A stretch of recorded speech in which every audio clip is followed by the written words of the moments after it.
warahmatullahi wabarakatuh. Kami dari mahasiswa Universitas Muhammadiyah Metro, Fakultas Keguruan dan Ilmu Pendidikan, Prodi Pendidikan Ekonomi semester 2 dengan mata kuliah IK 2 kelompok 1.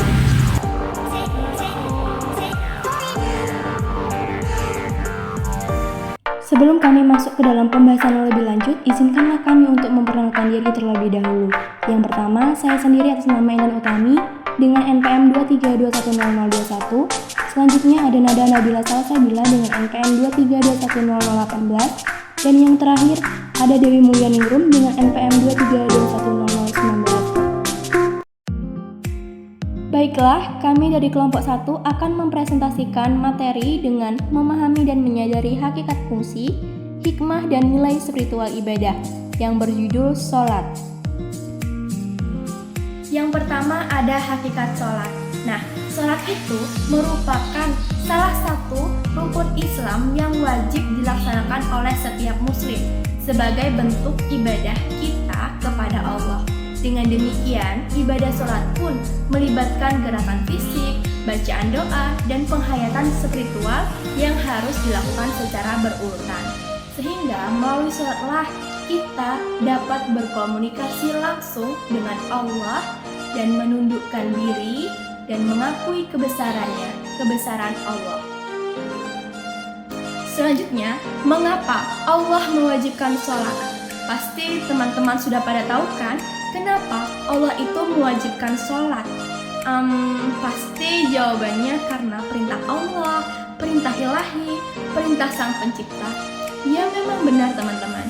Kenapa Allah itu mewajibkan sholat?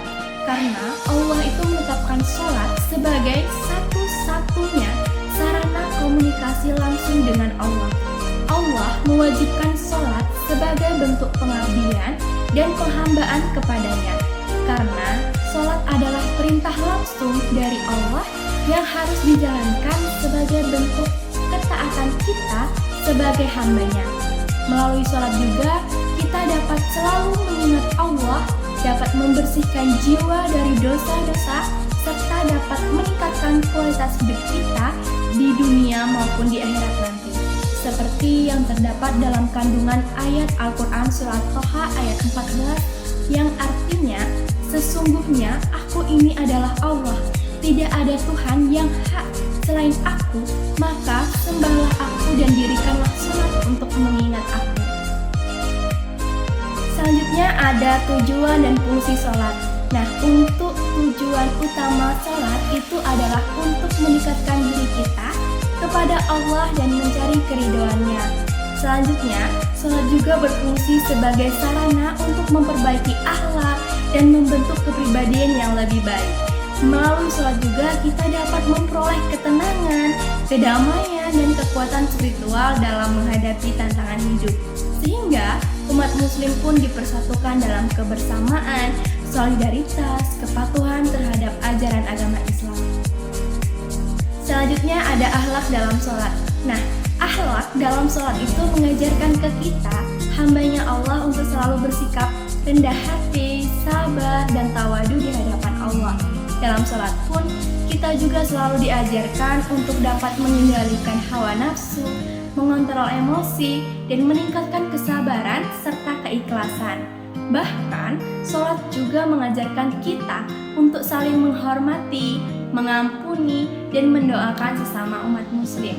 Sebagaimana dalam kandungan ayat Al-Quran surah Al-Asr ayat 1-3 yang berarti, demi masa sesungguhnya manusia benar-benar berada dalam kerugian kecuali orang-orang yang beriman dan beramal soleh serta saling menasihati untuk kebenaran dan kesabaran. Nah, selanjutnya terdapat hikmah sholat. Salah satu hikmah dari sholat adalah memperkuat ikatan antara manusia dengan sang pencipta yang memberikan kesempatan bagi umat manusia untuk berkomunikasi langsung dengan Allah. Selain itu, sholat juga melatih kedisiplinan, kesabaran, dan kekhusyukan dalam ibadah, serta memberikan kesempatan untuk merefleksikan diri dan memperbaiki perilaku. Dengan melaksanakan sholat secara teratur, kita dapat meningkatkan kesadaran spiritual dan memperkuat hubungan kita dengan Allah. Bahkan kita dapat merasakan kedekatan dan kehadiran Allah dalam kehidupan kita sehari-hari. Selanjutnya terdapat makna spiritual. Nah, sholat pun memiliki makna spiritual yang mendalam sebagai bentuk ibadah yang khusyuk dan penuh penghayatan. Dalam sholat juga kita berkomunikasi langsung dengan Allah dan merasakan kehadiran Allah. Sholat juga merupakan waktu untuk merenung, merasakan keagungan Allah dan memperkuat ikatan spiritual dengan Allah.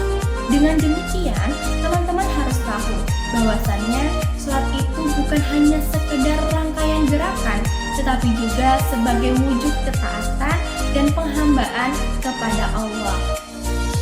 Nah, saat seseorang melakukan ibadah sholat, pastinya dia akan merasakan kedekatan spiritual dengan Sang Pencipta. Kenapa begitu? Pastinya karena sholat menjadi momen untuk mensucikan hati, membersihkan jiwa, dan memperkuat hubungan batin dengan Allah. Bahkan dalam sholat pun pastinya seseorang akan merenungkan makna hidup, memohon petunjuk, dan mengungkapkan rasa syukur serta permohonan maaf. Setiap gerakan dalam sholat pun memiliki makna spiritual yang mendalam, mencerminkan tunduknya manusia kepada kebesaran Allah. Sholat pun memberikan ketenangan, kekuatan, dan penghiburan bagi setiap individu yang menjalaninya dengan tulus dan ikhlas. Terakhir, terdapat ancaman bagi yang meninggalkan sholat. Nah, meninggalkan sholat pun memiliki konsekuensi yang serius di dunia maupun di akhirat kelak. Al-Quran juga sudah menegaskan bahwa orang-orang yang meninggalkan sholat akan mengalami kerugian dan kesesatan. Meninggalkan sholat juga dapat mengakibatkan penyimpangan moral dan menjauhkan kita dari kebaikan, seperti terputusnya hubungan spiritual dengan Allah, kehilangan kedamaian batin, dan pastinya akan kehilangan karunia dan perlindungan dari Allah. Seperti yang terdapat dalam kandungan ayat Al-Quran surat Maryam ayat 59 yang artinya, maka datanglah sesudah mereka pengganti yang jelek yang menyia-nyiakan sholat dan memperturutkan hawa nafsunya, maka mereka kelak akan menemui kesesatan. Setelah kita mendalami penjelasan tentang sholat tadi, kita dapat menyimpulkan bahwa sholat memiliki peran yang sangat penting dalam kehidupan seorang muslim. Dari hakikat, tujuan, hingga hikmah dan makna spiritualnya, sholat memberikan kontribusi besar bagi spiritualitas dan akhlak umat muslim. Untuk teman-teman semua, tetaplah memperkuat kualitas sholat, tambahkanlah bacaan Al-Quran dan doa-doa setelah sholat, serta konsistensilah dalam waktu sholat. Tetapkan jadwal yang konsisten dan patuhi dengan sungguh-sungguh, dan carilah kesempatan untuk sholat berjamaah di masjid atau di rumah bersama keluarga.